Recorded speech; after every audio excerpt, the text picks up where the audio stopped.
Nothing takes the place of persistence. Nothing takes the place of persistence once you know that what you're seeking is right for you. When I resigned my cushy job at CBS in Chicago in 1950 and started my own program on WGN, I also agreed to help sell time on my show by calling on advertising agencies.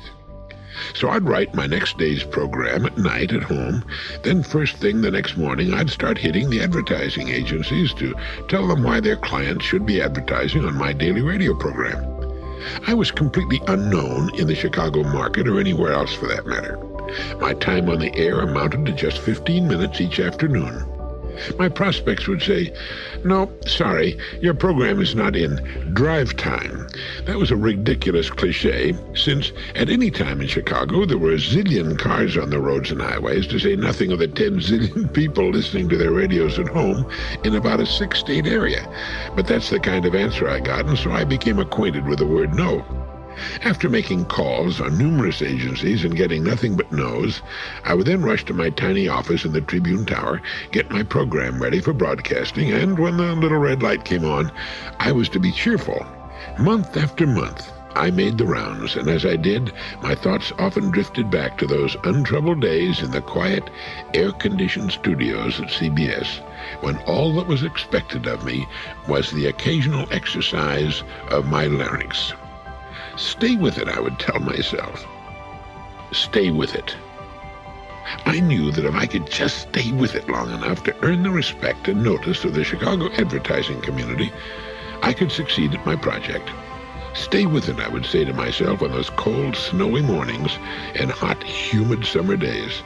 Stay with it, I would say to myself on those heartbreakingly beautiful mornings when all in the world I wanted to do was play hooky, play golf, or walk along the lakefront in the park.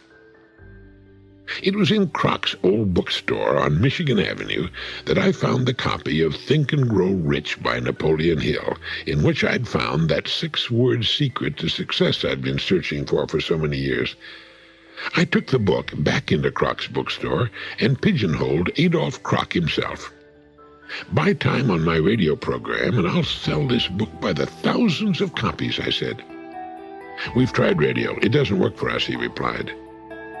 "Don't confuse my radio program with the word radio. My program will work for you with this book and with other books in your store as well."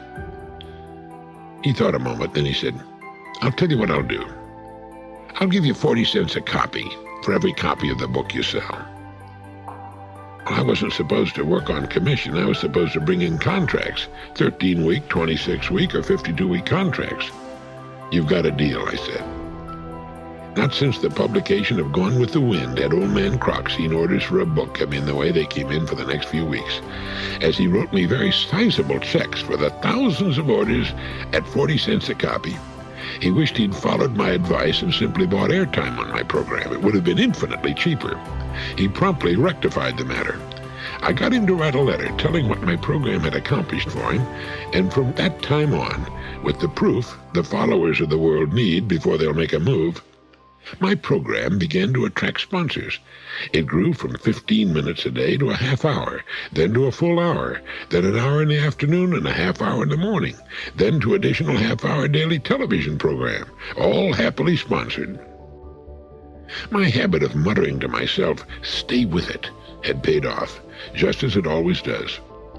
The world is full of those who tried to get out of the doldrums and, meeting with difficulty and repeated turndowns, retreated back to the big crowd. What's really amazing are the number who've made a sortie into a business of their own and, failing, have fallen back never to try again.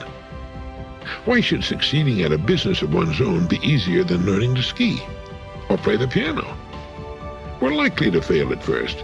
It's part of the learning process, but it's no reason to give up.